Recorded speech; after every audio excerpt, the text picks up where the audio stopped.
Welcome to Rappahannock Issues. I'm Tom Cohen. And I'm David Kerr. And we're going to be looking at topics that are of interest to our community, both regionally and to the state.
Welcome back to Rappahannock Issues. We're talking about the Virginia legislative session, and we are joined by Deirdre Condit from VCU and Stephen Farnsworth from University of Mary Washington.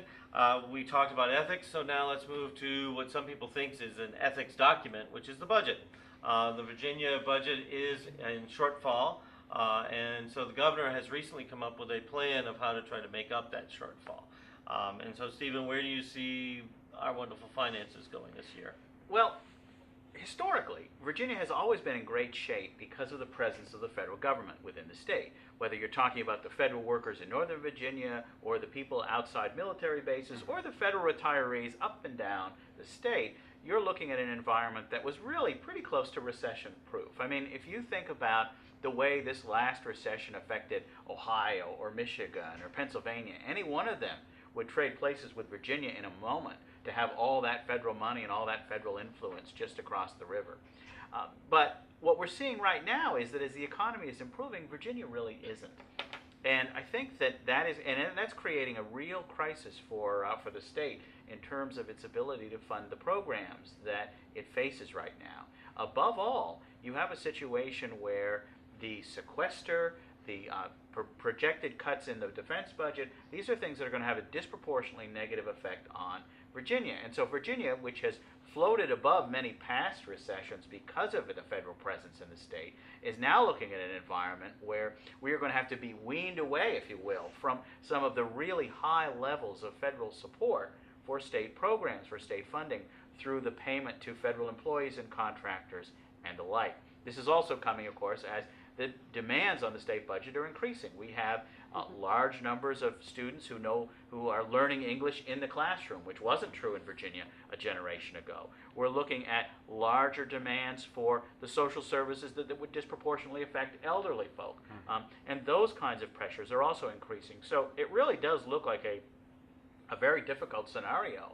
And when you look at that scenario and you look at the unwillingness of Republicans to support taxes and the unwillingness of Democrats to cut in any dramatic way existing programs, you're looking at a very Washington scenario, except Washington doesn't have to balance a budget and Virginia does. And that's why we're looking at a really, really difficult collision course for the two parties in Virginia right now. I think that's exactly right. I think Stephen's analysis is excellent. But what I also think is important is to note that McAuliffe signals this in his budget.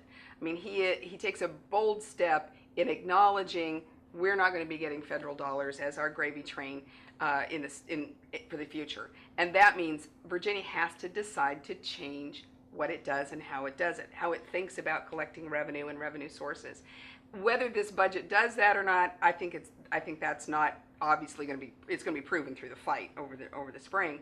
But I think that it's an amazing moment for him to stand up and say it, because it's not a popular thing for any governor to have to stand up and say. We're now talking about the car tax again. Exactly. And we had a conversation a dozen years ago about the car tax, longer actually still than that. And so you had a situation where there was a reduction in the car tax, but never an elimination, and there wasn't really any plan for generating the revenue sufficient to match that that cut. You could have increased the revenue through the income tax, which probably would have, you could have flattened that out to a zero, a net zero, and it would have been a more efficient way to collect the tax. But the idea of actually coming up with a plan that was more efficient and could do away with it entirely wasn't something that the Democrats and the Republicans could agree on then. It's also something that they can't really agree on now. And so the situation, I think, is really, really unpredictable, because you have a very clear recognition on the part of the governor that things absolutely need to change in the way that Virginia does its budgeting. Very clear signals that the gravy train is about to derail. But on the other hand, you have a sense from the Republicans that there isn't a real need to refigure in any dramatic way the way that the state is operating. Which one is right? Well, we don't know. But when you're policy making in the dark, it's nice if you at least agree which way is the way forward. And the two parties do not agree on this right now. And one of the interesting elements to this is an election year, Right. Which is going to have every single member of the House and every single member of the Senate up. And so the idea of how am I going to get reelected is certainly going to be weighing on all of their minds, whether either party is going to have challenges in primaries, what they're going to say. To a certain degree, the governor coming forth with some of the proposals he has is sort of getting us ready for an election, because many of the things that he's raised aren't really so much things that are programmatic that are going to get passed. It's more, what is there? Can we throw down a gauntlet for next year? I think Medicaid is that opportunity, right? If one of the things that we have done is pull back federal dollars from the federal infrastructure, it's an amazing opportunity for the governor to turn around and say, if these federal dollars are missing, why aren't you going to take these federal dollars from Medicaid? It would have solved the budget crisis for the biennium, and it would have solved the budget crisis for an extended period of time. I think if he makes that connection this spring to the public, it becomes really influential in the election when we get to that point. Because if the answer is, from the Republican Party, we don't want to take federal dollars from anybody, but we're going to pour our dollars back into the federal government, I think that becomes problematic for them. Well, I think that's true, but there is another issue here, and that is the extent to which these gerrymandered districts Yes. mean that all the electoral concern that an incumbent is going to have is going to occur at the primary Right. stage. And so any effort on the part of any Republican to come up with some kind of compromise, to split the difference on Medicaid expansion, if you will, various public-private renaming partnership ideas that are being floated, any of those sorts of things will guarantee you a Republican opponent in the primaries if you're a Republican incumbent. And that Tea Party conservative will have a very powerful issue to run on. And that is why the Republican caucus has been so aggressively opposed to anything relating to Medicaid expansion. Not because of concern over a general election, but because of concern over these Sure. primaries. And so as long as the real action is going to be pushing politics in both parties to the extreme, it's going to be very hard to imagine the kind of compromise. I think that while it's clear that the money that the state is not getting because of Medicaid expansion would go a long ways in Yep. these tough times, it's also true that incumbents want to be reelected. And that impasse, I think, doomed Medicaid expansion last time, and I find it hard to imagine that the scenario is different in an election year. If anything, it seems likely to be more intense. So the governor, good luck to him.